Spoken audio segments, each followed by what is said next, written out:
آج 10واں روزہ تھا۔ فریحہ عصر کی نماز ادا کر کے دعا مانگ رہی تھی۔ اللہ تو ہی سب کی عزتوں کا بھرم رکھنے والا ہے، ہماری عزتوں کو بنائے رکھ۔ 2 آنسو آنکھوں سے نکلے اور ہتھیلی میں جذب ہو گئے۔ ابھی نندوں کے گھر عیدی بھی بھجوانی ہے۔ بڑی بھابھی ہونے کے ناطے وہ رشتے خوب نبھاتی تھی۔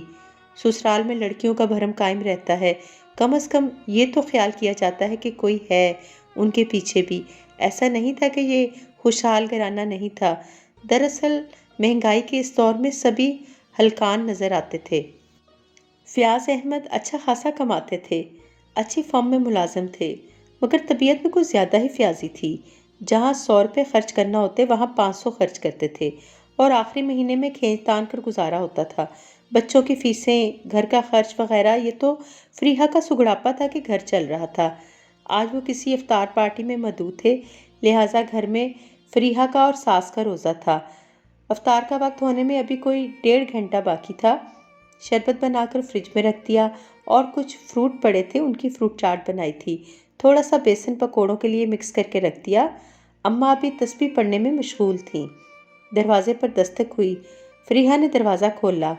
باپ کے مسکراتے چہرے اور ڈھلکتے کمزور جسم کو دیکھا تو اسے ایسا لگا جیسے جب تک یہ کمزور اور شفقت بھرا چہرہ نظر آتا ہے زندگی خوبصورت ہے۔ وہ باپ کے سینے سے لگ گئی۔ بابا آپ اچانک آ گئے۔ ہاں بیٹی، تمہاری عیدی جو دینا تھی۔ چلیں اندر چلیں۔ اماں نہیں آئیں؟ بیٹا تمہاری اماں کی طبیعت ٹھیک نہیں تھی، اس لیے وہ نہ آ سکیں۔ تم تو جانتی ہو انہیں بلڈ پریشر رہتا ہے۔ بیٹا فیاض احمد نظر نہیں آ رہے۔ بابا وہ کسی دوست کے گھر افطار پارٹی میں گئے ہیں۔ بچے اپنے نانا جان کو دیکھ کر خوش ہو گئے اور انہیں چاروں طرف سے گھیر لیا، اور وہ بھی بات بات پر مسکرا رہے تھے۔ وہ انہیں بچوں میں گھرا چھوڑ کر کچن میں آ گئی تاکہ افطار کے لیے کچھ اہتمام کر لے۔ بابا اس کے پاس کچن میں ہی چلے آئے۔ بابا ادھر بہت گرمی ہے، آپ لاؤنج میں بیٹھیں۔ بیٹی تم تکلف میں نہ پڑو، میں سادہ سی خوراک کھاتا ہوں، زیادہ کھا لیا تو پھر سحری میں نہیں کھایا جائے گا۔ اچھا آپ چلیں، میں ابھی آتی ہوں۔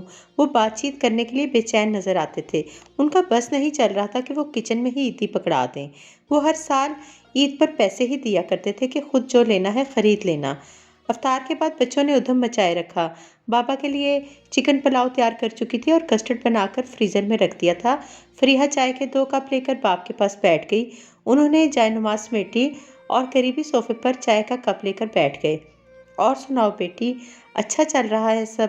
فیاض کیسا ہے تمہارے ساتھ؟ فریحہ بے ساختہ ہنسی۔ بابا گزشتہ 15 سال سے آپ مجھ سے یہی ایک سوال پوچھ رہے ہیں۔ بیٹی کے مسکراتے چہرے کو دیکھ کر انہوں نے ڈھیروں دعائیں دے ڈالیں۔ کرتے کی جیب سے ہزار ہزار کے کئی نوٹ نکالے اور اس کے ہاتھ پر رکھ دیے۔ فریحہ کا دل کچھ بھر آیا۔ آج کا دن قبولیت کا دن تھا، جانے اور کیا کیا مانگ لیتی۔ دروازے پر دستک ہوئی۔ سبحانہ بیٹی، دیکھو دروازے پر کون ہے؟ جی ماما، پاپا آئے ہیں، سبحانہ نے وہیں سے آواز لگائی۔ بابا فیاض بھی آ گئے۔ فیاض احمد لاؤنج میں داخل ہوئے، خوش دلی سے سسر سے ملے۔ بابا آپ کب تشریف لائے؟ بیٹا تقریباً 2 گھنٹے ہو گئے ہیں۔ بابا کتنے عرصے بعد آپ تشریف لائے ہیں؟ ارے بیٹا، گھٹنوں کے درد نے کہیں کا نہ چھوڑا، بہت کم ہی کہیں آتا جاتا ہوں۔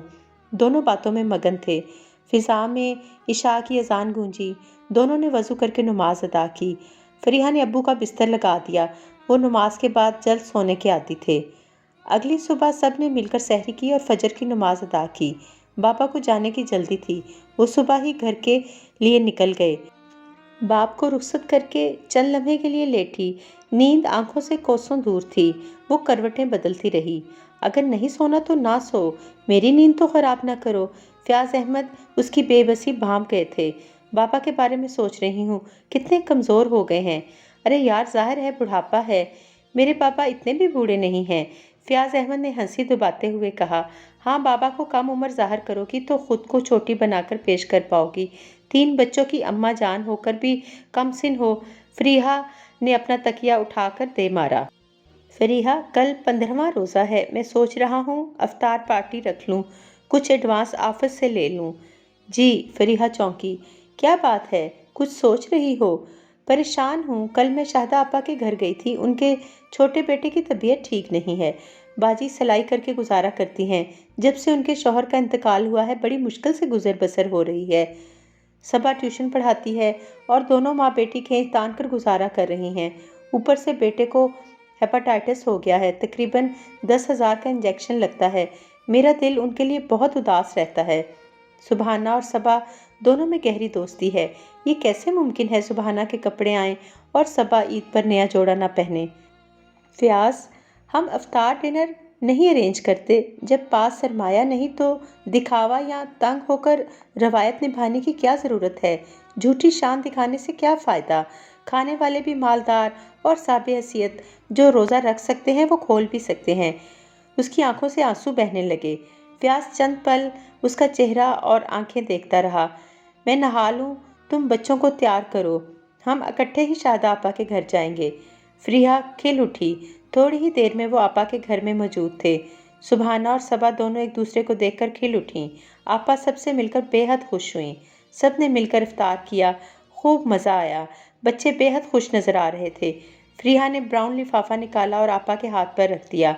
میں جانتی ہوں آپا، آپ اس وقت مشکل حالات سے گزر رہی ہیں، پلیز اسے رکھ لیجئے، اسی میں میری خوشی ہے۔ آپا کی بھیگی آنکھیں اور مسکراتے لب جو دعائیں دے رہے تھے، فریحہ کو یقین تھا کہ یہ دعائیں رائگاں نہیں جائیں گی۔